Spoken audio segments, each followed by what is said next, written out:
ನಮಸ್ತೆ ವೀಕ್ಷಕರೇ, ಶುಭೋದಯ. ಜಾತಕ ಫಲ ಕಾರ್ಯಕ್ರಮಕ್ಕೆ ಸ್ವಾಗತ. ನಾನು ಪ್ರಗತಿ ಜೈರಾಮ್. ಇವತ್ತಿನ ಜಾತಕ ಫಲ ಕಾರ್ಯಕ್ರಮದಲ್ಲಿ ಈ ದಿನದ ವಿಶೇಷತೆಯ ಜೊತೆಗೆ 12 ರಾಶಿಗಳ ಫಲಾಫಲ ಹೇಗಿದೆ ಅಂತ ನೋಡ್ತಾ ಹೋಗೋಣ. ಹಾಗೆ ನೀವು ಕಳುಹಿಸಿರುವಂತ ಸಂದೇಶಗಳತ್ತ ಸಹ ಗಮನ ಹರಿಸಲಾಗುತ್ತೆ. ಮೊದಲಿಗೆ ಪ್ರಾಜ್ಞರಾದ ಶ್ರೀಕಂಠ ಶಾಸ್ತ್ರಿಗಳನ್ನ ಕಾರ್ಯಕ್ರಮಕ್ಕೆ ಸ್ವಾಗತಿಸೋಣ. ಶಾಸ್ತ್ರಿಗಳೇ ನಮಸ್ಕಾರ, ಕಾರ್ಯಕ್ರಮಕ್ಕೆ ಸ್ವಾಗತ. ನಮಸ್ಕಾರಗಳು. ಶಾಸ್ತ್ರಿಗಳೇ, ಮೊದಲಿಗೆ ಈ ದಿನದ ವಿಶೇಷತೆ ಬಗ್ಗೆ ನಮ್ಮ ವೀಕ್ಷಕರಿಗೆ ತಿಳಿಸ್ಕೊಡಿ. ಶ್ರೀ ಗುರುಭ್ಯೋ ನಮಃ. ಹರಿ ಓಂ. ಮೂರ್ತಿತ್ವೇ ಪರಿಕಲ್ಪಿತ ಶಶಿಭೃತೌ ವರ್ತ್ಮಾ ಪುನರ್ಜನ್ಮನ ಮಾತ್ಮೇತ್ಯಾತ್ಮವಿದಾಂ ಕೃತಶ್ಚೇಜಿತಾಂ ಭರತ ಅಮರ ಜ್ಯೋತಿಷಾಂ ಲೋಕಾನಾಂ ಪ್ರಳಯೋದ್ಭವ ಸ್ಥಿತಿ ವಿಭುಶ್ಚಾನೈಕಧಾಯ ಶ್ರಿತೌ ವಾಚನ್ನ ಸದ್ದದಾತು ಅನೇಕ ಕಿರಣ ತ್ರೈಲೋಕ್ಯ ದೀಪೋ ರವಿಃ. ಸಮಸ್ತ ವೀಕ್ಷಕರಿಗೆ ಶುಭೋದಯ, ಶುಭ ಬೆಳಗು. ಈ ದಿನದ ವಿಶೇಷತೆ ಹಾಗೂ ಸಂದೇಶ ಎರಡನ್ನು ಪರಿಶೀಲಿಸುವ ಪೂರ್ವದಲ್ಲಿ ಹೊತ್ತಿನ ಪಂಚಾಂಗವನ್ನು ಗಮನಿಸಿಕೊಳ್ಳೋಣ. ಶ್ರೀ ವಿಶ್ವಾವಸು ಸಂವತ್ಸರ ದಕ್ಷಿಣಾಯಣ ವರ್ಷ ಋತು ಭಾದ್ರಪದ ಮಾಸ ಶುಕ್ಲ ಪಕ್ಷವಾಗಿದೆ. ಈ ದಿವಸ ಶನಿವಾರವಾಗಿರ್ತಕ್ಕಂಥದ್ದು, ಚತುರ್ದಶಿ ತಿಥಿ, ಧನಿಷ್ಠ ನಕ್ಷತ್ರ. ಈ ದಿವಸ ಭಾದ್ರಪದ ಮಾಸದ ಚತುರ್ದಶಿ ದಿವಸ ಅನಂತ ಚತುರ್ದಶಿ ಅಂತ ಬಹಳ ವಿಶಿಷ್ಟವಾದ ದೇವತೆಯ ಆರಾಧನೆ. ವಿಷ್ಣುವಿನ ಮತ್ತೊಂದು ಸ್ವರೂಪ ಅನಂತ ಪದ್ಮನಾಭ ಸ್ವರೂಪದಲ್ಲಿ ನಾವು ಆತನನ್ನು ಅರ್ಚನೆ ಮಾಡ್ತಕ್ಕಂಥದ್ದು, ಪೂಜಿಸ್ತಕ್ಕಂಥದ್ದು. ಅನಂತ ಶಕ್ತಿ ಅಂತ ವಿಷ್ಣು ಸಹಸ್ರನಾಮದಲ್ಲಿ ಒಂದು ಮಾತು ಬರುತ್ತದೆ, ನಮೋಸ್ತ್ವನಂತಾಯ ಸಹಸ್ರಮೂರ್ತಯೇ ಸಹಸ್ರಪಾದಾಕ್ಷಿ ಶಿರೋರು ಬಾಹುವೆ. ನಮೋಸ್ತ್ವನನ್, ಅನಂತ ಅಂತ ಅಂತಂದರೆ ಕೊನೆ ಅಂತ, ಸಮಾಪ್ತಿ ಅಂತ. ಅನಂತ ಅಂತಂದರೆ ಸಮಾಪ್ತಿಯೇ ಇಲ್ಲದ್ದು, ಕೊನೆಯೇ ಇಲ್ಲದ್ದು, ಅನಂತವಾಗಿರ್ತಕ್ಕಂಥದ್ದು ಅಂತ. ಅದಕ್ಕೆ ಆದಿಯೂ ಇಲ್ಲ, ಅಂತ್ಯವೂ ಇಲ್ಲ, ಹಾಗೆ ವಿಸ್ತಾರವಾಗಿದೆ ಅದು ಆ ಶಕ್ತಿ. ಅದನ್ನು ಅನಂತ ಅಂತ ಕರೀತಾರೆ. ಅನಂತಕ್ಕೆ ಶೇಷ ನಾಗ ಅಂತಲೂ ಹೆಸರಿದೆ. ಅವನು ಶೇಷಶಯನನೇ ಆಗಿದ್ದಾನಲ್ವ. ಅಂಥ ಅನಂತ ಪದ್ಮನಾಭನನ್ನು, ಪದ್ಮನಾಭ ಅಂತಂದರೆ ಆ ವಿಷ್ಣುವಿನ ನಾಭಿಯಿಂದ ಆ ಪದ್ಮ ಕಮಲ ಉದ್ಭವವಾಗಿ ಅಲ್ಲಿ ಬ್ರಹ್ಮನ ಸೃಷ್ಟಿಯಾಯಿತು, ಚತುರ್ಮುಖ ಬ್ರಹ್ಮನ ಸೃಷ್ಟಿಯಾಯಿತು. ಆ ರೂಪದಲ್ಲಿರ್ತದೆ ಈ ಅನಂತ ಪದ್ಮನಾಭನನ್ನು.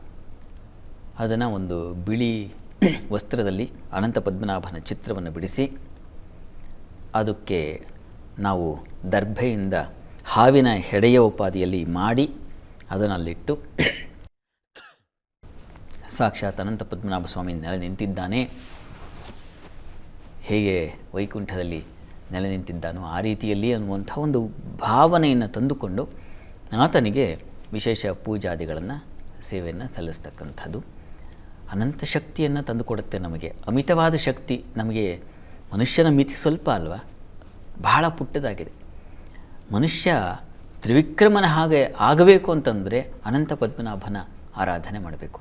ನಾನೊಬ್ಬ ಸಾಮಾನ್ಯ, ನನಗೇನು ಈ ಕೆಲಸ ಮಾಡಲಿಕ್ಕೆ ನನಗೆ ಸಾಮರ್ಥ್ಯ ಇಲ್ಲ, ನನಗೆ ಯಾಕೋ ಈ ಇನ್ಫೀರಿಯಾರಿಟಿ ಅಂತೀವಲ್ಲ, ಈ ಇನ್ಫೀರಿಯಾರಿಟಿ ಕಾಂಪ್ಲೆಕ್ಸ್ ಹೋಗಬೇಕು ಅಂತಂದರೆ ಅದು ನಮ್ಮಲ್ಲಿ ಇರಬಾರ್ದು. ಅದು ಎಷ್ಟೋ ಜನಕ್ಕೆ ಪಾಪ ಒಂದು ಸ್ಟೇಜ್ ಫಿಯರ್ ಇರ್ತದೆ. ಎಷ್ಟೋ ಜನಕ್ಕೆ ಪಾಪ ಸಂಗೀತ ಚೆನ್ನಾಗಿ ಗೊತ್ತಿರುತ್ತೆ, ಹಾಡುವಾಗ ವ್ಯತ್ಯಾಸ ಆಗುತ್ತೆ, ಆಗಲ್ಲ, 4 ಜನರ ಮಧ್ಯೆ ಆಗಲ್ಲ. ಅಥವಾ ಇನ್ಯಾವುದೋ ಒಂದು ಮಹತ್ತರವಾದ ಕಾರ್ಯ ಮಾಡಬೇಕು ಅಂತ ದೇಶ ಸೇವೆಯೋ ಮತ್ತೊಂದು ಅಂತ ಹೊರಟಾಗ ಒಂದು ರೀತಿಯ ಅಳುಕು, ಏನಾಗುತ್ತೋ, ಎಲ್ಲಿ ಏನು ನಿಂತು ಬಿಡುತ್ತೋ, ಎಲ್ಲಿ, ಹೀಗೆ ಯಾವುದು ಹೀಗೆ ಅಳುಕಿನಿಂದ ಕೂಡಿಯೋ ಒಂದು ಸಾಧನೆ ಆಗಬೇಕು, ಆದರೆ ಅದಕ್ಕೆ ಅಳುಕಿದೆ. ಈ ರೀತಿ ಇದ್ದಾಗ ನೋಡಿ, ಅನಂತ ಪದ್ಮನಾಭನ ವ್ರತ ಮಾಡಿದ್ರೆ ಅದು ಆ ಗುರಿಯನ್ನು ಸಾಧಿಸಲಿಕ್ಕೆ ನಮಗೆ ಸಹಾಯ ಮಾಡುತ್ತೆ, ಮಹಾಶಕ್ತಿಯಾಗುತ್ತೆ ಅಂತ ಆ ವ್ರತದ ಫಲ. ಇದಕ್ಕೆ 14 ಸಂಖ್ಯೆ ಇದೆ. ನಾವು ಹೇಗೆ ವರಮಹಾಲಕ್ಷ್ಮಿಯಲ್ಲಿ 12 ಮೊನ್ನೆ ಗೌರಿ ಸ್ವರ್ಣಗೌರಿ ಸಂದರ್ಭದಲ್ಲಿ ನಾವು 16 ಸಂಖ್ಯೆಗಳಲ್ಲ ರೀತಿಯಲ್ಲಿ 16 ಗಂಟುಗಳುಳ್ಳ ದೋರ ಸಮರ್ಪಣೆ ಮಾಡಿದ್ವು. ಆ ರೀತಿಯಲ್ಲಿ ಆ 14 ಎಳೆಯ ದಾರವನ್ನು ನಾವು ಧಾರಣೆ ಮಾಡ್ತಕ್ಕಂಥದ್ದು ಈ ಒಂದು ವ್ರತ ಸೂಚನೆ ಮಾಡ್ತಕ್ಕಂಥದ್ದು. ಅದನ್ನು ಧರಿಸಿ ಸ್ವಾಮಿಯನ್ನು ನಮ್ಮೊಳಗೆ ಸ್ಥಾಪನೆ ಮಾಡಿಕೊಳ್ತಕ್ಕಂಥದ್ದು. ಇನ್ನು 14 ಬಗೆಯ ತಿನಿಸನ್ನು, ನೈವೇದ್ಯವನ್ನು ಮಾಡ್ತಕ್ಕಂಥದ್ದು, ಈ ಥರದ್ದು ಕೂಡ ಇದೆ. ಅಂತೂ ಈ ಪೂಜಾ ಕ್ರಮಗಳು ಒಂದೊಂದು ಬಗೆಯಲ್ಲಿದೆ. ಅದು ವೈವಿಧ್ಯಕ್ಕಾಗಿ. ಒಂದೇ ರೀತಿ ಇದ್ದರೆ ಮೊನಾಟನಸ್ ಅನಿಸುತ್ತೆ. ಹಾಗಾಗಿ ಬೇರೆ ಬೇರೆ ಬೇರೆ ಬೇರೆ ರೀತಿಯ ಆಚರಣೆಗಳಿಂದ ಒಂದು ಹೊಸತನ ಕಾಣಲಿಕ್ಕೆ ಸಾಧ್ಯವಾಗುತ್ತೆ ಅಂತ ಎಲ್ಲ ಎಲ್ಲ ಶಕ್ತಿ ಒಂದೇ ಅಲ್ವಾ, ಗಣಪತಿ ಅಂದ್ರೇನು, ಅನಂತ ಪದ್ಮನಾಭ ಅಂದ್ರೇನು, ಗೌರಿ ಅಂದ್ರೇನು, ಎಲ್ಲ ಒಂದೇ ಅಲ್ವಾ ಅಂತಂದ್ರೆ ಹೌದು. ಆ ಸ್ವರೂಪಗಳನ್ನು ಬೇರೆ ಬೇರೆ, ನಾವೀಗ ಒಂದೇ ಥರ ಬಟ್ಟೆ ಹಾಕ್ಕೊಂಡು ಪ್ರತಿ ದಿವಸ ಬರ್ತಾ ಎದುರುಗಡೆ ಬಂದು ಕೂತ್ಕೊಳ್ತಾ ಇದ್ದರೆ ಏನು ಇದು ಒಂದೇ ಅಂತ ಅನಿಸುತ್ತೆ, ಬೋರ್ ಆಗುತ್ತಲ್ವ. ಆ ರೀತಿಯಲ್ಲಿ ಹಬ್ಬಗಳಲ್ಲೂ ಒಂದು ವೈಶಿಷ್ಟ್ಯತೆ, ವೈವಿಧ್ಯತೆ ಇದೆ. ಮತ್ತು ಒಂದೊಂದು ಹಬ್ಬದಲ್ಲೂ ಒಂದೊಂದು ತತ್ವವೂ ಇದೆ, ಒಂದೊಂದು ದೃಷ್ಟಿಕೋನ ಇದೆ. ಈ ದೃಷ್ಟಿಯಲ್ಲಿ ಇದನ್ನು ನಾವು ಮಾಡೋದ್ರಿಂದ, ಆರಾಧನೆ ಮಾಡೋದ್ರಿಂದ ಈ ಗುರಿ ತಲುಪಲಿಕ್ಕೆ ಒಂದು ಹೊಸ ಮನಸ್ಸಿಗೆ, ಒಂದು ಬುದ್ಧಿಗಳಿಗೆ ಒಂದು ಹೊಸ ಹೊಳಹು ತುಂಬಿದ ಹಾಗಾಗುತ್ತೆ. ಈ ರೀತಿಯಲ್ಲಿ ಈ ಆರಾಧನೆಗಳನ್ನು ನಾವು ಕಾಣಬೇಕು, ಆ ರೀತಿಯಲ್ಲಿ ಆಚರಿಸಬೇಕು. ಅದು ಬಹಳ ಮುಖ್ಯವಾದದನ್ನು ಗಮನಿಸ್ಕೊಳ್ಬೇಕು. ಮತ್ತು ಇನ್ನೊಂದು ಬಹಳ ವಿಶೇಷ ಅಂತಂದರೆ, ಈ ಒಂದು ವ್ರತದಲ್ಲಿ ಈ ವ್ರತವನ್ನು ಯಾರು ಆಚರಿಸ್ತಾರೋ, ಕಾರ್ಯಗಳೇನಾದರೂ ಅರ್ಧಕ್ಕೆ ನಿಂತು ಬಿಟ್ಟಿದ್ದರೆ, ಆ ಕಾರ್ಯ ನನ್ನ ಕೈಲಿ ಆಗ್ತಾ ಇಲ್ಲ ಮಾಡಲಿಕ್ಕೆ, ನಿಂತು ಹೋಗಿಬಿಟ್ಟಿದೆ ಅಂತ ನಾವು ವಿನಾಯಕನಿಗೆ ವಿಘ್ನ ಏನಾದರೂ ತೊಂದರೆ ಆದರೆ ಮಾಡ್ತೀವಲ್ಲ, ಆ ರೀತಿಯಲ್ಲಿ ಅನಂತನಿಗೂ ಕೂಡ ಈ ಅನಂತ ವ್ರತವನ್ನು ಮಾಡಿ ಆ ಕೆಲಸವನ್ನು ಮಾಡ್ತೀನಿ ಅಂತಂದರೆ ಅದು ಚಿಗುರೊಡೆಯುತ್ತೆ. ಮತ್ತೆ ಎಲ್ಲೋ ಅರ್ಧಕ್ಕೆ ನಿಂತು ಹೋಗಿಬಿಟ್ಟಿತ್ತು, ಶಾಲೆ ಕಟ್ಟಿಸ್ತಾ ಇದ್ದೀನಿ, ಅರ್ಧಕ್ಕೆ ನಿಂತು ಹೋಗ್ಬಿಟ್ಟಿದೆ, ಇನ್ನೇನೋ ಒಂದು ವಿದ್ಯಾಭ್ಯಾಸ ಅರ್ಧಕ್ಕೆ ನಿಂತು ಹೋಗ್ಬಿಟ್ಟಿದೆ, ಡಿಸ್ಕಂಟಿನ್ಯೂ ಆಗಿಬಿಟ್ಟಿದೆ. ಈ ರೀತಿಯಲ್ಲಿದ್ದರೆ ನೋಡಿ, ಈ ವ್ರತ ಮಾಡಿದ್ರೆ ಮತ್ತೆ ಚಿಗುರಾಗುತ್ತೆ. ಎಂಥ ಮೋಟು ಮರವು ಚಿಗುರುವ ಹಾಗೆ ಆ ಭಗವದ್ ದೃಷ್ಟಿಯಿಂದ, ಭಗವದ್ ಅನುಗ್ರಹದಿಂದ ಆ ರೀತಿಯಲ್ಲಿ ಕೆಲಸಗಳು ಚಿಗುರೊಡೆಯುತ್ತೆ ಅಂತಕ್ಕಂಥ ಒಂದು ನಂಬಿಕೆ ಇದೆ. ಹೀಗಾಗಿ ಅನಂತ ವ್ರತವನ್ನು ತಾವೆಲ್ಲ ಮಾಡಿ ಶ್ರದ್ಧೆ. ಕೆಲವರಿಗೆ ವ್ರತ ಇದೆ, ಕೆಲವರಿಗಿಲ್ಲ. ವಿಷ್ಣುವಿನ ಸನ್ನಿಧಾನಕ್ಕೆ ಹೋಗಿ ನೀವು ಒಂದು ತುಳಸಿ ಅರ್ಚನೆಯನ್ನು ಮಾಡಿಸಿ ಅನಂತ ಪದ್ಮನಾಭ ಸ್ಮರಣೆ ಮಾಡಿಕೊಂಡ್ರೂ ಸಾಕಾಗುತ್ತೆ, ಇಲ್ಲದೇ ಇರತಕ್ಕಂಥವ್ರು. ಅಥವಾ ಯಾರು ಆಚರಿಸ್ತಾ ಇದ್ದಾರೋ ಅಲ್ಲೂ ಹೋಗಿ ಭಾಗವಹಿಸಿದ್ರು ಅನಂತನ ಒಂದು ಫಲ ಖಂಡಿತ ನಿಶ್ಚಯವಾಗಿ ಸಿಗುತ್ತೆ. ಹೀಗಾಗಿ ಆ ರೀತಿಯಲ್ಲಿ ಅನಂತ ಪದ್ಮನಾಭ ಸ್ವಾಮಿಯನ್ನು ಆರಾಧಿಸಿ ಪೂಜಿಸಿ ಅನುಕೂಲ ಆಗುತ್ತೆ. ಸರಿ ಶಾಸ್ತ್ರಿಗಳೇ, ಈ ದಿನ ಅನಂತ ಪದ್ಮನಾಭನನ್ನು ಆರಾಧನೆ ಮಾಡೋದು ಎಷ್ಟು ಮುಖ್ಯ ಅನ್ನೋದರ ಬಗ್ಗೆ ಸಾಕಷ್ಟು ಮಾಹಿತಿಯನ್ನು ವೀಕ್ಷಕರಿಗೆ ತಿಳಿಸ್ಕೊಟ್ರಿ. ಈಗ ಸಂದೇಶಗಳನ್ನು ನೋಡ್ತಾ ಹೋಗೋಣ. ಮೊದಲಿಗೆ ವಿಜಯ್ ಅವರು ಶಿವಮೊಗ್ಗದಿಂದ ಸಂದೇಶವನ್ನು ಕಳಿಸಿದ್ದಾರೆ. ಅವರ ಹುಟ್ಟಿದ ದಿನಾಂಕ 23/8/1962, ಸಮಯ 7:16 ಸಂಜೆ. ಅವರ ಪ್ರಶ್ನೆ: ನನಗೆ ಬರಬೇಕಾಗಿರುವ ಆಸ್ತಿ ಬರುತ್ತಾ, ಜೀವನದಲ್ಲಿ ಪ್ರಗತಿ ಇದೆಯಾ, ತಿಳಿಸ್ಕೊಡಿ ಅಂತ ಕೇಳಿದ್ದಾರೆ ಶಾಸ್ತ್ರಿಗಳು. ವಿಜಯ್ ಅವರ ಪ್ರಶ್ನೆ ಆಸ್ತಿ ಬಗ್ಗೆ ಕೇಳಿದಾರಲ್ವ, ಪ್ರಗತಿ ಇದೆಯಾ ಜೀವನದಲ್ಲಿ ಅಂತ ನೋಡೋಣ. ನೋಡಿ, ತಮ್ಮದು ಕುಂಭಲಗ್ನವಾಗಿದೆ, ಲಗ್ನದಲ್ಲಿ ಗುರು ಇರತಕ್ಕಂಥದ್ದು, ಅದು ಒಂದು ಬಲ. ಈಗ ಪ್ರಸ್ತುತ ತಮಗೆ ನಡೀತಾ ಇರತಕ್ಕಂಥದ್ದು ಬುಧ ದಶೆಯಲ್ಲಿ ಬುಧನ ಭುಕ್ತಿ ನಡೀತಾ ಇದೆ. ಬುಧ ನಿಮಗೆ ಅಷ್ಟಮಾಧಿಪತಿ ಸಪ್ತಮದಲ್ಲಿದ್ದಾನೆ. ಅಷ್ಟಮಾಧಿಪತಿ ಕಾಲ, ದುಸ್ಥಾನದ ಅಧಿಪತಿಯ ಕಾಲದಲ್ಲಿ ಸ್ವಲ್ಪ ನಾವು ನಿರೀಕ್ಷೆ ಮಾಡೋದು ಕಷ್ಟ. ಅಂದರೆ ಒಳ್ಳೆಯ ಫಲವನ್ನು ನಮಗೆ ಸಮಾಧಾನವಾಗಿರ್ತೀನ ಅಂತಂದರೆ ಅದು ಸ್ವಲ್ಪ ಮಟ್ಟಿಗೆ ಕಷ್ಟವಾಗುತ್ತೆ. ಅವನು ಶುಭೋಪಿ ಭಾವಹಾನಿಂ ದುಸ್ಥಾನಪೋ ಯದಿ ಅಂತ ಒಂದು ಮಾತಿದೆ. ಶುಭಗ್ರಹಗಳೇ ಆಗಿದ್ದರೂ ದುಸ್ಥಾನದ ಅಧಿಪತಿ ಆಗಿಬಿಟ್ಟಿದ್ರೆ ಅದು ಕಷ್ಟ ಅಂತ, ಭಾವಹಾನಿಂ ಅಂತ ಹೇಳುತ್ತೆ. ಯಾವ ಭಾವದಲ್ಲಿ ಇದೆಯೋ ಆ ಭಾವ ಹಾನಿ ಮಾಡುತ್ತೆ ಅಂತ ಶಾಸ್ತ್ರದ ಮಾತು. ಯಾಕೆ ಶಾಸ್ತ್ರಾಧಾರವನ್ನು ಕೊಟ್ಟಾಗ ಏನಾಗುತ್ತೆ, ಒಂದು ಬಲ ಅಲ್ಲಿದೆ, ಇದರ ಫಲ ಹೀಗಿದೆ ಅನ್ನೋ ಒಂದು ಸ್ವರೂಪ ನಿಮ್ಮ ಮನಸ್ಸಿಗೆ ಬರುತ್ತೆ.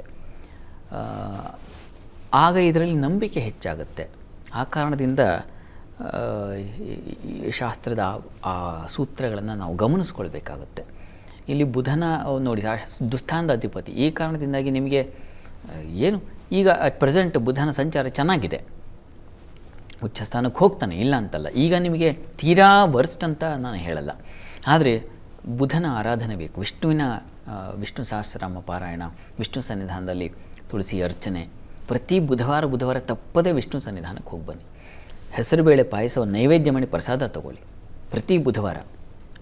ಇದನ್ನು ಮಾಡಿ 1 ವರ್ಷ ಕಾಲ ಮಾಡಿ, ನಿಮಗೆ ತುಂಬ ಅನುಕೂಲ ಆಗುತ್ತೆ. ನೀವು ಏನು ನಿರೀಕ್ಷೆ ಮಾಡ್ತಾಯಿದ್ರೋ ಆ ಫಲ ಸಿಗುತ್ತೆ. ಒಳ್ಳೆಯದಾಗಿ.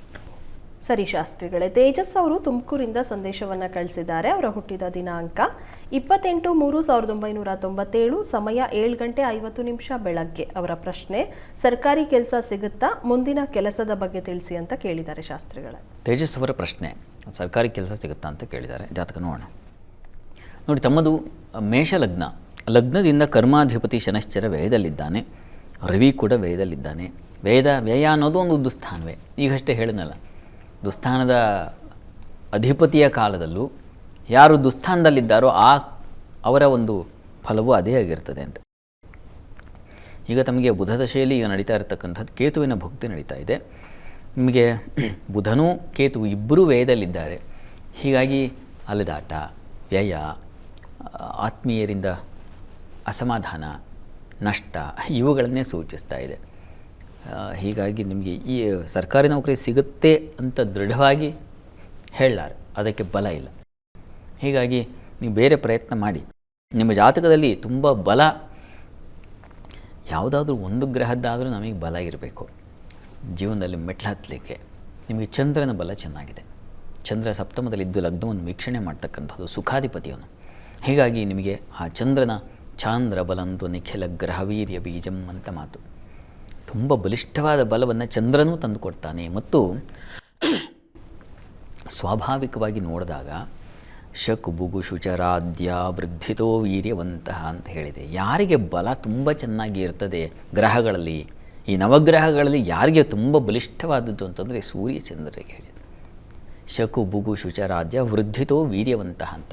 ಶಕು ಬುಗು ಅಂತಂದರೆ ಶನಿ, ಕುಜ, ಬುಧ, ಗುರು, ಅವನಿಗಿಂತ ಹೆಚ್ಚು ಶುಕ್ರ, ಅವನಿಗಿಂತ ಹೆಚ್ಚು ಚಂದ್ರ, ಆಮೇಲೆ ರವಿ ಅಂತ. ಹೀಗಾಗಿ ರವಿಚಂದ್ರರಿಗೆ ತುಂಬ ಒಳ್ಳೆಯ ಫಲವನ್ನು ಹೇಳಿದೆ. ಅದರಲ್ಲಿ ಚಂದ್ರ ನಿಮಗೆ ತುಂಬ ಚೆನ್ನಾಗಿದ್ದಾನೆ. ಹೀಗಾಗಿ ಸಾಕಾಗುತ್ತೆ. ಕುಜನೂ ಚೆನ್ನಾಗಿದ್ದಾನೆ, ಲಗ್ನಾಧಿಪತಿ. ಸ್ವತಂತ್ರವಾಗಿ ಮೇಲೆ ಬರಲಿಕ್ಕೆ ಶಕ್ತಿ ಏನು ಬೇಕೋ ಅದು ಖಂಡಿತ ಇದೆ. ಆದರೆ ಈಗ ಕೇತು ಭುಕ್ತಿ ಕಳಿಬೇಕು, ಆಮೇಲೆ ಅನುಕೂಲ ಆಗುತ್ತೆ. ನೀವು ಮುಂದೆ ನಿಮಗೆ ಸಹಕಾರ ಉಂಟಾಗುತ್ತೆ, ಆತಂಕ ಬೇಡ. ನಿಮಗೆ 2029 ಅಕ್ಟೋಬರ್ ಬರಬೇಕು, ಆ ನಂತರ ತುಂಬ ಚೆನ್ನಾಗಿದೆ. ಅಲ್ಲಿವರೆಗೆ ತಾಳ್ಮೆ ಬೇಕು. ಒಳ್ಳೆಯದಾಗಲಿ. ಸರಿ ಶಾಸ್ತ್ರಿಗಳೇ, ಚಿತ್ರ ಅವರು ಬೆಂಗಳೂರಿಂದ ಸಂದೇಶವನ್ನು ಕಳಿಸಿದ್ದಾರೆ. ಅವರ ಹುಟ್ಟಿದ ದಿನಾಂಕ 2/9/1985, ಸಮಯ 11 ಗಂಟೆ ರಾತ್ರಿ. ಅವರ ಪ್ರಶ್ನೆ ಮದುವೆ ಬಗ್ಗೆ ತಿಳಿಸಿ ಅಂತ ಕೇಳಿದ್ದಾರೆ ಶಾಸ್ತ್ರಿಗಳೇ. ಚಿತ್ರ ಅವರ ಪ್ರಶ್ನೆ ಅದು ವಿವಾಹಕ್ಕೆ ಸಂಬಂಧಿಸಿದಾಗಲೇ ನೋಡೋಣ. ನೋಡಿ, ತಮ್ಮದು ವೃಷಭ ಲಗ್ನ, ಲಗ್ನದಿಂದ ಸಪ್ತಮದ ವಿವಾಹದ ಅಧಿಪತಿ ಕುಜ ನಿಮ್ಮ ಜಾತಕದಲ್ಲಿ ಚತುರ್ಥ ಸ್ಥಾನದಲ್ಲಿದ್ದಾನೆ. ರವಿ ಜೊತೆಗೆ ಮೌಢ್ಯತೆ ಇದೆಯಾ ನೋಡ್ಕೋಬೇಕಾಗತ್ತೆ. ಯಾಕೆಂದರೆ ಗ್ರಹಗಳು ಮೌಢ್ಯರಾಗಿದ್ದರೂ ಕಷ್ಟ. ಇದು ಮೌಢ್ಯತೆ ಇದೆ. ಕುಜನಿಗೆ 17 ಡಿಗ್ರಿ ಅಂತರ ಇರಬೇಕು ಸೂರ್ಯನಿಂದ ಅಂತ ಇದೆ. ಹೀಗಾಗಿ ಅಷ್ಟಿಲ್ಲ. ಹೀಗಾಗಿ ಕುಜಗ್ರಹ ಶಾಂತಿ ದಯವಿಟ್ಟು ಮಾಡಿಸಿ. ಅದು ನಿಮಗೆ ಯಾವಾಗ ಗ್ರಹಗಳಿಗೆ ಮೌಢ್ಯತೆ ಬಂದುಬಿಡುತ್ತೋ, ಅಲ್ಲಿ ಶಾಸ್ತ್ರದಲ್ಲಿ ಮಾತಿದೆಯಲ್ಲ, ಮೂಢೋಪಿ ಷಡ್ವ್ಯಯಸ್ಥೋ ರಿಪುಗೋಷ್ಟಮ ಷಡ್ವ್ಯಯಸ್ಥೋ ದುಸ್ತಃ ಅಂತ ಹೇಳುತ್ತೆ. ದುರ್ಬಲರಾಗಿರಲಿಕ್ಕಿರೋ ಕಾರಣ ಹೇಳುವಾಗ ಇಂಥವರು ದುರ್ಬಲರು ಅಂತ ಕಾರಣ ಕೊಡೋದು ಯಾವುದು ಅಂದರೆ ಈ ಮೂಢರಾಗಿದ್ದರೂ ಒಂದು ಕಾರಣ ಇದೆ. ಹೀಗಾಗಿ ಇದು ಕುಜ ಮೌಢ್ಯತೆಯ ಫಲ ಏನಪ್ಪ ಅಂದರೆ ಫಲನಾಶ ಅಂತ. ಈಗ ಪ್ರಸ್ತುತ ನಿಮಗೆ ಚಂದ್ರದಶೆಯಲ್ಲಿ ಚಂದ್ರಭುಕ್ತಿ ನಡೀತಾ ಇದೆ.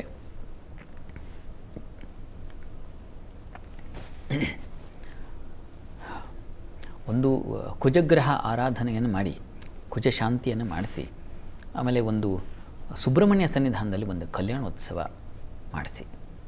ಅದು ತುಂಬ ಸಹಾಯವಾಗುತ್ತೆ ನಿಮಗೆ. ಬಹಳ ವಿಶೇಷವಾದದ್ದು ಮತ್ತು ಫಲಪ್ರದ, ನಿಮ್ಮ ನಿರೀಕ್ಷಿತ ಫಲ ಸುಬ್ರಹ್ಮಣ್ಯ ಸ್ವಾಮಿಯಿಂದ ಸಿಗುತ್ತೆ.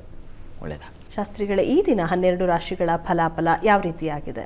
12 ರಾಶಿಗಳ ಫಲಾಫಲ ತಿಳಿಯುವ ಮುನ್ನ ಈ ಹೊತ್ತಿನ ಗ್ರಹ ಸ್ಥಿತಿಯನ್ನು ಗಮನಿಸ್ಕೊಳ್ಳೋದಾದರೆ, ಮಿಥುನ ರಾಶಿಯಲ್ಲಿ ಗುರು ಇರತಕ್ಕಂಥದ್ದು, ಕರ್ಕಟಕ ರಾಶಿಯಲ್ಲಿ ಶುಕ್ರನ ಸ್ಥಿತಿಯನ್ನು ನೋಡ್ತಾ ಇದ್ವಿ. ಇನ್ನು ರವಿ, ಬುಧ, ಕೇತುಗಳಿದ್ದಾರೆ, ಅದು ಸಿಂಹ ರಾಶಿಯಲ್ಲಿ. ಇನ್ನು ಕುಜ ಹಾಗೂ ಮಾಂದಿ ಒಟ್ಟಾಗಿದ್ದಾರೆ, ಅದು ಕನ್ಯಾ ರಾಶಿಯಲ್ಲಿ. ಚಂದ್ರ ಇರತಕ್ಕಂಥದ್ದು ಮಕರ ರಾಶಿಯಲ್ಲಿ, ರಾಹು ಇರತಕ್ಕಂಥದ್ದು ಕುಂಭರಾಶಿಯಲ್ಲಿ, ಶನೈಶ್ಚರ ಇರತಕ್ಕಂಥದ್ದು ಮೀನರಾಶಿಯಲ್ಲಿ. ಹೀಗಿರುವಾಗ 12 ರಾಶಿಗಳ ಫಲಾಫಲ ತಿಳಿತಾ ಹೋಗೋಣ. ಮೊದಲಿಗೆ ಮೇಷರಾಶಿ. ಮೇಷರಾಶಿಯವರಿಗೆ ದಿವಸ ಸ್ವಲ್ಪ ದೇಹಕ್ಕೆ ತರಚು ಗಾಯ, ಪೆಟ್ಟಾಗ್ತಕ್ಕಂಥ ಸಾಧ್ಯತೆ ಹೆಚ್ಚಾಗಿದೆ. ಹುಷಾರು.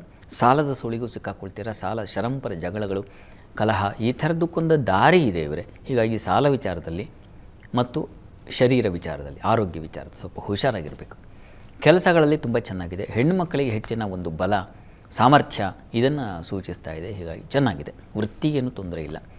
ಸ್ನೇಹಿತರ ಸಹಕಾರ ಚೆನ್ನಾಗಿದೆ. ಮಕ್ಕಳ ವಿಚಾರದಲ್ಲೂ ನಿಮಗೆ ಒಂದು ಸ್ವಲ್ಪ ಸಹಕಾರ, ಸಹಾಯ, ಬುದ್ಧಿ ಚುರುಕಾಗಿರ್ತದೆ. ನಿಮಗೂ ಕೂಡ ಆಲೋಚನಾ ಶಕ್ತಿ ಹೆಚ್ಚುತ್ತೆ. ಈ ಥರದ್ದೆಲ್ಲ ಚೆನ್ನಾಗೇ ಇದೆ. ಪ್ರಾರ್ಥನೆಗೆ ಸುಬ್ರಹ್ಮಣ್ಯ ಕವಚವನ್ನು ಕೇಳಿಸ್ಕೊಳ್ಳಿ, ಹೇಳ್ಕೊಳ್ಳಿ, ಸುಬ್ರಹ್ಮಣ್ಯ ಪ್ರಾರ್ಥನೆ ಮಾಡಿ, ಅನುಕೂಲ ಆಗುತ್ತೆ. ಇನ್ನು ವೃಷಭ ರಾಶಿ. ವೃಷಭ ರಾಶಿಯವರಿಗೆ ದಿವಸ ದೇವತಾ ಸ್ತುತಿ, ಪೂಜೆ ಪುನಸ್ಕಾರ ಇಂಥವುಗಳಲ್ಲಿ ನೀವು ಭಾಗಿಯಾಗುವ ಲಕ್ಷಣ ಇದೆ. ಅನಂತ ಪದ್ಮನಾಭ ವ್ರತ ಇನ್ಯಾರು ಮಾಡ್ತಾಯಿದ್ರೆ ಹೋಗಿ ಭಾಗಿಯಾಗ್ತಕ್ಕಂಥದ್ದು, ದೇವಸ್ಥಾನಕ್ಕೆ ಹೋಗಿ ಈ ಥರದ್ದೆಲ್ಲ ಅವಕಾಶಗಳಿದ್ದಾವೆ ಈ ದಿವಸ. ಮನಸ್ಸು ಆ ರೀತಿಯಲ್ಲಿ ಒಂದು ಪವಿತ್ರದ ಕಡೆಗೆ ಹೋಗುತ್ತೆ. ಇನ್ನು ಪಂಚಮದಲ್ಲಿ ಕುಜಮಾಂದ್ಯರಿದ್ದಾಗ ಸ್ವಲ್ಪ ಉದರ ಬಾಧೆ ಅದನ್ನು ಸೂಚಿಸ್ತಾ ಇದೆ. ಹುಷಾರು, ಆಹಾರ ವ್ಯತ್ಯಾಸ ಮಾಡ್ಕೋಬೇಡಿ. ಮತ್ತು ಈ ದಿವಸ ಮಾತಿನ ಕೌಶಲ್ಯ ಚೆನ್ನಾಗಿದೆ, ಶಿಕ್ಷಣದಲ್ಲಿ ಚೆನ್ನಾಗಿದೆ, ವಿದ್ಯಾರ್ಥಿಗಳಿಗೆ ಅನುಕೂಲಕರವಾಗಿರುತ್ತದೆ. ಕೆಲಸ ಕಾರ್ಯಗಳಲ್ಲಿ ಸ್ವಲ್ಪ ಮಟ್ಟಿಗೆ ಅನುಕೂಲ ಇದೆ. ಕರ್ಮಾಧಿಪತಿ ಚೆನ್ನಾಗಿದ್ದಾನೆ, ಎಚ್ಚರಿಕೆ ಬೇಕಷ್ಟೇ. ಹುಷಾರಾಗಿರಿ. ಯಾರು ಎಲ್ಲಿ ಯಾವ ಥರ ಕಿಡಿ ಹಚ್ಚಿಬಿಡ್ತಾರೋ ಹೇಳೋಕ್ಕಾಗಲ್ಲ, ಹುಷಾರು.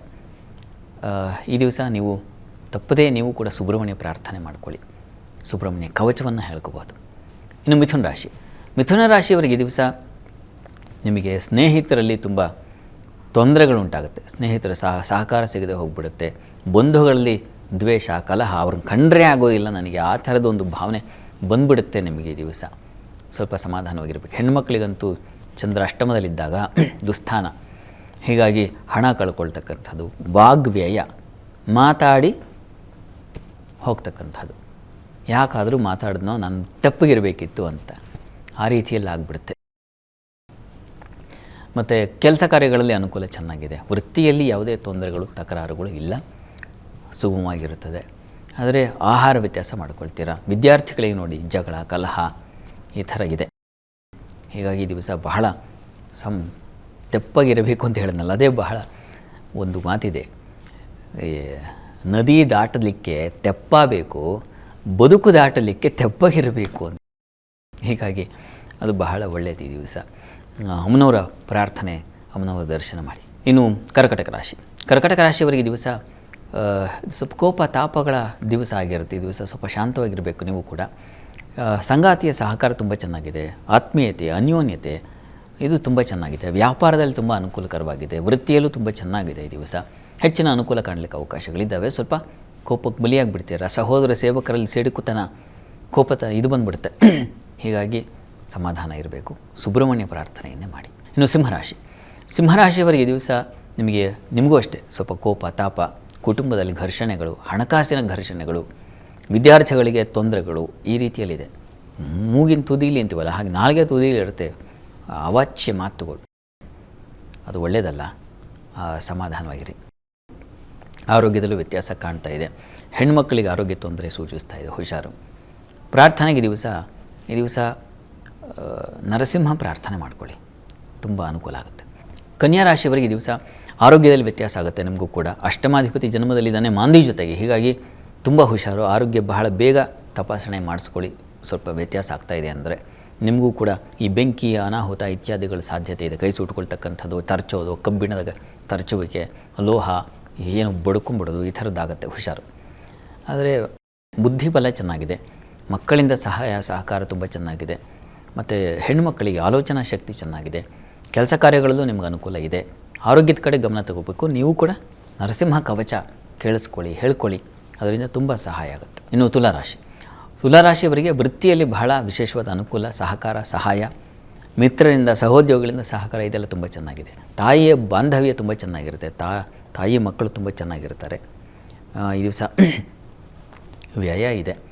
ಸ್ವಲ್ಪ ಸಂಗಾತಿಯಿಂದಾಗಿ ಸ್ವಲ್ಪ ವ್ಯಯ, ನಷ್ಟ, ಅದರಿಂದಾಗಿ ಇಬ್ಬರಲ್ಲಿ ತಕರಾರುಗಳು ಇದಿದೆ. ಹೀಗಾಗಿ ಲಕ್ಷ್ಮೀನಾರಾಯಣ ಸ್ಮರಣೆ ಮಾಡಿ. ಇನ್ನು ವೃಶ್ಚಿಕ ರಾಶಿ. ವೃಶ್ಚಿಕ ರಾಶಿಯವರಿಗೆ ಲಾಭದಾಯಕವಾಗಿದೆ. ಲಾಭದ ದಿನ ಈ ದಿವಸ. ಲೋಹ ವ್ಯಾಪಾರಿಗಳಿಗೆ, ಲೋಹ ಸಂಬಂಧಿ ಕೆಲಸ ಮಾಡ್ತಾ ಇರ್ತಕ್ಕಂಥವ್ರಿಗೆಲ್ಲ ತುಂಬ ಚೆನ್ನಾಗಿದೆ. ಇನ್ನು ಸಹೋದರ ಸಹಕಾರ ತುಂಬ ಚೆನ್ನಾಗಿರುತ್ತದೆ. ಧೃತಿಗೆಡದೆ ಧೈರ್ಯವಾಗಿ ಕೆಲಸ ಮಾಡ್ತಕ್ಕಂಥ ಶಕ್ತಿ ಇರ್ತದೆ. ಒಳ್ಳೆಯ ಉಪದೇಶವೂ ಸಿಗುತ್ತೆ ಈ ದಿವಸ. ಯಾರೋ ಏನೋ ಸಲಹೆ ಕೊಟ್ಟರೆ ಅದು ತುಂಬ ಆತ್ಮೀಯವಾಗಿ ಸಲಹೆ ಕೊಟ್ಟಿರ್ತಾರೆ, ಅದು ಚೆನ್ನಾಗಿರ್ತದೆ. ಕೆಲಸ ಕಾರ್ಯಗಳದ್ದು ಅನುಕೂಲ ಚೆನ್ನಾಗಿದೆ, ಬಲ ಇದೆ. ಪ್ರಾರ್ಥನೆಗೆ ಇಷ್ಟ ದೇವತಾ ಆರಾಧನೆ ಮಾಡಿ. ಇನ್ನು ಧನುರಾಶಿ. ಧನುರಾಶಿಯವರಿಗೆ ಈ ದಿವಸ ವೃತ್ತಿಯಲ್ಲಿ ತುಂಬ ತಕರಾರುಗಳು, ಜಗಳ, ಕಲಹ ತಾರಕಕ್ಕೆ ಹೋಗ್ಬಿಡುತ್ತೆ. ಅಂದರೆ ತುಂಬ ಹೈ ಪಿಚ್ ಅಂತೀವಲ್ಲ, ಅದು. ಹುಷಾರಾಗಿರಿ. ಕೆಲಸ ಕಾರ್ಯಗಳಲ್ಲಿ ತುಂಬ ನಿಮ್ಮ ಚೌಕಟ್ಟಲ್ಲಿದ್ದರೆ ತುಂಬ ಒಳ್ಳೆಯದು. ಮತ್ತು ಈ ದಿವಸ ಒಳ್ಳೆಯ ಮಾತಿನ ಒಂದು ಬಲ ಚೆನ್ನಾಗಿದೆ. ಕುಟುಂಬ ಸೌಖ್ಯ ಚೆನ್ನಾಗಿದೆ. ವಿದ್ಯಾರ್ಥಿಗಳಿಗೆ ಅನುಕೂಲಕರವಾಗಿದೆ. ಸುಗ್ರಾಸ ಭೋಜನವೂ ಇದೆ.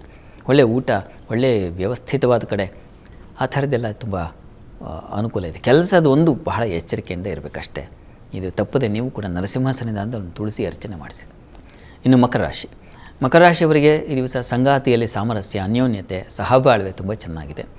ವ್ಯಾಪಾರಿಗಳಿಗೆ ತುಂಬ ಚೆನ್ನಾಗಿದೆ. ಹಾಲು ಹೈನು ವ್ಯಾಪಾರಿಗಳಿಗೆ ಉತ್ಕೃಷ್ಟವಾಗಿದೆ. ಕೆಲಸ ಕಾರ್ಯಗಳಲ್ಲಿ ಯಾವುದೇ ತೊಡಕುಗಳಿಲ್ಲ, ಜಯ ಸಿಗುತ್ತೆ. ಹೆಣ್ಣುಮಕ್ಕಳಿಗೆ ಬಹಳ ವಿಶೇಷವಾದ ಅನುಕೂಲ ಇದೆ ಈ ದಿವಸ. ಸಹಕಾರ ಸಿಕ್ಬಿಡುತ್ತೆ. ಕಷ್ಟದಲ್ಲಿದ್ದರೆ ಯಾರೋ ಒಬ್ಬರು ಸಹಾಯ ಸಿಕ್ಬಿಡುತ್ತೆ. ಒಂದು ನಿರಾಳತೆ ಅನಿಸುತ್ತೆ ಈ ದಿವಸ, ಅಷ್ಟು ಚೆನ್ನಾಗಿದೆ. ತಂದೆ ಮಕ್ಕಳಲ್ಲಿ ಮಾತ್ರ ವಿರೋಧಗಳಿದ್ದಾವೆ, ನರಸಿಂಹ ಪ್ರಾರ್ಥನೆಯನ್ನೇ ಮಾಡಿ. ಕುಂಭರಾಶಿಯವರಿಗೆ ಈ ದಿವಸ ಕೆಲಸ ಕಾರ್ಯಗಳಲ್ಲಿ ತೊಡಕಿದ್ದಾವೆ. ಇನ್ನೊಬ್ಬರಿಂದ ನಿಮಗೆ ಅಸಮಾಧಾನ, ಮನಸ್ಸಿಗೆ ನೋವು, ಪೆಟ್ಟಾಗ್ತಕ್ಕಂಥ ಮಾತುಗಳು, ಇವುಗಳನ್ನೆಲ್ಲ ಕಾಣಬೇಕಾದ ಪರಿಸ್ಥಿತಿ ಇದೆ. ಕರ್ಮಾಧಿಪತಿ ಜೊತೆಗೆ ಈ ದಿವಸ ಮಾಂದಿ ಇದೆ, ಅದು ಅಷ್ಟಮದಲ್ಲಿ. ಬಹಳ ಎಚ್ಚರಿಕೆಯಿಂದ ಇರಬೇಕು. ಇನ್ಯಾರದ್ದೋ ಮಾತು, ಇನ್ಯಾರದ್ದೋ ಒಂದು ಸಮಸ್ಯೆಗಳು ನಿಮ್ಮ ಕಡೆಗೆ ತಿರುಗಿಬಿಡುತ್ತೆ. ಒಂದು ಪಟಾಕಿ ಹಚ್ಚಿದ್ರೆ ಅದು ಎಲ್ಲೋ ಹೋಗಬೇಕಾದ್ರೆ ಮತ್ತೆಲ್ಗೋ ತಿರ್ಕೊಂಡ್ಬಿಡುತ್ತಲ್ಲ, ಆ ಥರ ಬಂದುಬಿಡುತ್ತೆ ಪಾಪ. ನಿಮಗೆ ಹುಷಾರು. ಈ ದಿವಸ ನಿಮಗೆ ಚಂದ್ರ ವ್ಯಯದಲ್ಲಿ ಬೇರೆ ಇದ್ದಾನೆ. ಹೀಗಾಗಿ ಸ್ವಲ್ಪ ಅತಿಯಾದ ವ್ಯಯ, ನಷ್ಟ, ಪರಿಶ್ರಮ, ಒಂದು ಸ್ವಲ್ಪ ದುಃಖವೂ ಉಂಟಾಗ್ಬಿಡುತ್ತೆ. ಆ ರೀತಿಯಲ್ಲಿದೆ ಈ ದಿವಸ. ಏನಪ್ಪ ಪರಿಹಾರ? ಇದಕ್ಕೆ ನರಸಿಂಹ ಪ್ರಾರ್ಥನೆಯನ್ನು ಮಾಡಿ, ದುರ್ಗಾ ಪ್ರಾರ್ಥನೆಯನ್ನು ಮಾಡಿ. ಎರಡೂ ಪ್ರಾರ್ಥನೆಯಿಂದ ಒಂದು ಬಲ ಬರುತ್ತೆ. ನಿಮಗೇನು ಅಂದರೆ ಮಕ್ಕಳ ವಿಚಾರದ ಸ್ವಲ್ಪ ಸಮಾಧಾನ, ಅದನ್ನು ನೋಡಿಕೊಂಡು ಒಂದು ಸ್ವಲ್ಪ ಮನಸ್ಸಿಗೆ ಹಿತ ಆಗುತ್ತೆ. ಇನ್ನು ಮೀನರಾಶಿ. ಮೀನರಾಶಿಯವರು ಈ ದಿವಸ ದಾಂಪತ್ಯದಲ್ಲಿ ನೋಡಿ ಮಹಾ ಕಲಹ ಆ ರೀತಿಯಲ್ಲಿ ಇದೆ ಈ ದಿವಸ. ಕಿತ್ತಾಡಿ ಕಿವೆ ಹರ್ಕೊಳ್ಳೋದು ಅಂತಾರಲ್ಲ, ಆ ಥರ ಆಗಿಬಿಡುತ್ತೆ. ಹುಷಾರಾಗಿರಿ, ಸಮಾಧಾನವಾಗಿರಿ. ಹೆಣ್ಣು ಮಕ್ಕಳಿಗೆ ಚೆನ್ನಾಗಿದೆ. ಲಾಭದ ಚಂದ್ರನಿಂದಾಗಿ ಒಳ್ಳೆಯ ಹಿತವಾದ ನುಡಿಗಳು, ಹಿತವಾದ ಸಲಹೆ ಹಿರಿಯರಿಂದ, ಹಿರಿಯ ಸ್ತ್ರೀಯರಿಂದ. ಹಾಗೆಲ್ಲ ಏನೂ ಆಗಲ್ಲ, ಯೋಚನೆ ಮಾಡಬೇಡ, ತಲೆ ಕೆಡಿಸ್ಕೋಬೇಡ, ನಾನು ಇದ್ದೀನಿ ಅಂತಕ್ಕಂಥ ಒಂದು ಭರವಸೆ ಸಿಗುತ್ತೆ. ಸ್ನೇಹಿತರ ಸಹಕಾರ ಹಾಗೆ ಇರ್ತದೆ. ಕೆಲಸ ಕಾರ್ಯಗಳಲ್ಲಿ ತುಂಬ ಚೆನ್ನಾಗಿದೆ. ದಾಂಪತ್ಯದಲ್ಲಿ ಸ್ವಲ್ಪ ಕಿರಿಕಿರಿ, ಮನಸ್ಸಿಗೆ ಬೇಸರ ಉಂಟಾಗುತ್ತೆ. ಲಕ್ಷ್ಮೀ ನರಸಿಂಹನ ಪ್ರಾರ್ಥನೆಯನ್ನು ಮಾಡಿ. ಈ ದಿವಸ 12 ರಾಶಿಗಳವರು, ರಾಶಿ ಗೊತ್ತಿಲ್ಲ ಅಂತಕ್ಕಂಥವ್ರು ಹೇಳಬಹುದಾದ ಮಂತ್ರ ಓಂ ಅನಂತಾಯ ನಮಃ. ಈ ಮಂತ್ರವನ್ನು ಹೇಳ್ಕೊಳ್ಳಿ.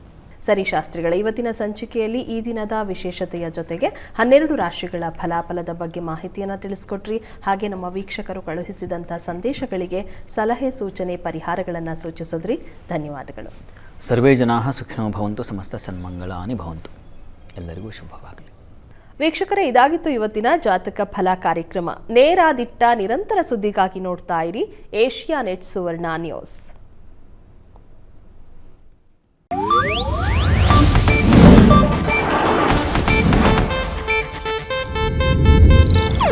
ಇದು ಏಷ್ಯಾನೆಟ್ ನ್ಯೂಸ್ ನೆಟ್ವರ್ಕ್ ಪ್ರಸ್ತುತಿ.